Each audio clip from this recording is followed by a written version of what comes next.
Bien, mes chers collègues, nous arrivons donc à l'article 13. Sur l'article 13, M. Thévenoud est inscrit pour 2 minutes. Oui, merci Madame la Présidente. Monsieur De Courson joue au passager clandestin.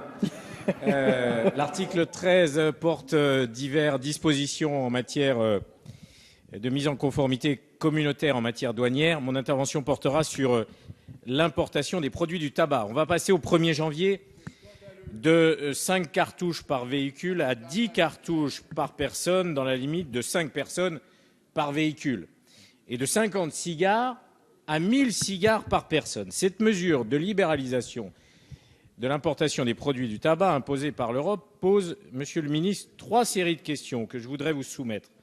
D'abord, des questions sur l'augmentation du marché illégal et de la contrebande de tabac en France. On estime aujourd'hui que 20% du tabac consommé en France est d'origine illégale. Quels sont donc les moyens de contrôle et quels sont les résultats obtenus dernièrement par l'administration et les services de l'État? Deuxième question, une inquiétude sur le chiffre d'affaires des buralistes, notamment dans les zones frontalières. Et la question que je veux vous poser, c'est l'évolution du contrat d'avenir qui lie l'État avec les buralistes, notamment pour accompagner ceux qui se trouvent dans les zones proches de nos frontières. Troisième question, pour être très direct et très court, l'impact sur les recettes de l'État.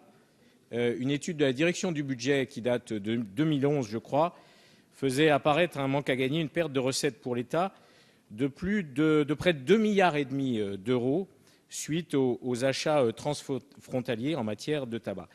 La question que je vous pose plus générale, c'est ne pensez-vous pas que l'adoption de cet article 13 risque de porter préjudice à la lutte contre la contrebande, le marché illégal qui malheureusement se développe en France alors que la consommation de tabac, elle, reste équivalente et elle a même plutôt malheureusement tendance à augmenter chez les jeunes.